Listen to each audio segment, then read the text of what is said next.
राकेश मेरे बचपन का बहुत अच्छा दोस्त है। शराब पीने की वजह से उसके पापा की डेथ हो चुकी थी। मैं अक्सर राकेश के घर जाता रहता था। राकेश की माँ भी मुझे अपने बेटे से बढ़कर ही समझती थी। माँ राकेश से बहुत प्यार करती थी और राकेश भी माँ से बहुत ज़्यादा प्यार करता था। माँ ज़्यादा पढ़ी लिखी नहीं थी, इसलिए कोई अच्छी जॉब तो उनको मिल नहीं सकती थी। बस माँ को सिलाई का काम आता था, तो घर का खर्च चलाने के लिए माँ सिलाई का काम करना शुरू कर देती है। पर इस काम से कहाँ घर और राकेश के पढ़ाई का खर्च चलने वाला था। माँ इसलिए सुबह सिलाई का काम करना शुरू करती थी और देर रात तक करती रहती थी, लेकिन सुबह राकेश के उठने से पहले ही उठ जाती थी। कभी कभी तो माँ सिलाई का काम करते करते सिलाई मशीन पर ही सर रख कर सो जाती थी। जब राकेश माँ को ऐसे देखता तो बहुत दुखी हो जाता और माँ से लिपट कर रोने लग जाता। लेकिन माँ तो माँ होती है, वो अपने दुख छुपा के अपने बेटे के सामने खुश रहने का नाटक करती थी ताकि वो खुश रह सके। ऐसे ही समय बीतता गया। माँ राकेश का एडमिशन होटल मैनेजमेंट कॉलेज में करवा देती है।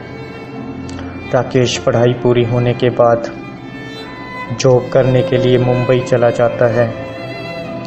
राकेश हर महीने घर के खर्च के लिए पैसे और एक लेटर भेजता था और हर बार लिखता कि माँ, अब आपको काम करने की कोई ज़रूरत नहीं, अब आपका बेटा कमाने लग गया है।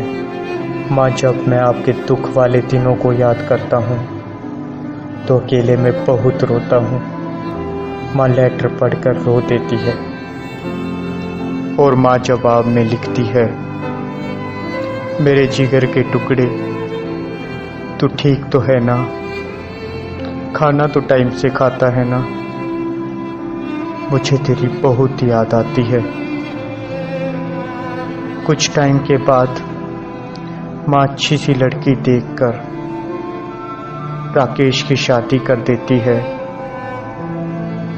अब माँ सोचती है कि शायद वो अब अपनी बाकी की जिंदगी आराम से जिएगी, पर शायद ये खुशियाँ कुछ पल के लिए ही थी। शादी के बाद राकेश जॉब पर वापस चला जाता है। अब घर में बहू और माँ ही रह जाती है। धीरे धीरे बहू अपने तेवर दिखाने शुरू कर देती है। वो माँ से घर का सारा काम करवाती और ना ही माँ को ठीक से खाना देती थी। माँ आज बहुत दुखी थी क्योंकि आज बहू ने सारी हदें पार कर दी थी। बहू ने आज माँ को बहुत बुरी तरह से पीटा था। माँ आज सारी रात सोई नहीं, बस अपने बेटे को याद करके रोती रहती है। माँ एक एक पल रो रो के निकाल रही थी, सिर्फ इसलिए कि जब उसका बेटा वापिस आएगा तो सब कुछ ठीक कर देगा। कुछ दिनों के बाद उसका बेटा घर वापिस आ जाता है तो माँ ने सोचा शायद उसका बेटा उसकी बात समझ सकता है। जब उसने बहू की करतूत बेटे को बताई तो बेटा माँ पर ही गुस्सा हो गया और माँ को घर से चले जाने के लिए बोल दिया, क्योंकि उसकी बीवी ने उसे पहले ही बोल दिया था, जब आप जॉब पर चले गए थे तो माँ मुझे बहुत मारती थी और घर का सारा काम करवाती थी और ना ही मुझे खाना देती थी। माँ बेचारी आज बहुत दुखी थी क्योंकि उसके इकलौते बेटे ने आज उससे मुंह मोड़ लिया था। बेटे के शब्दों ने जैसे माँ के दिल को छल्ली कर दिया हो।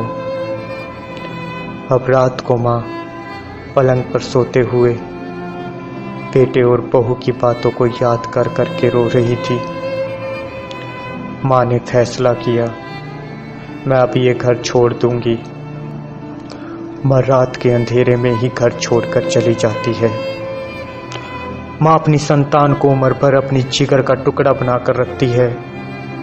उसकी हर छोटी से छोटी खुशी के लिए अपनी हर खुशी को कुर्बान कर देती है, लेकिन संतान को दुखी नहीं होने देती।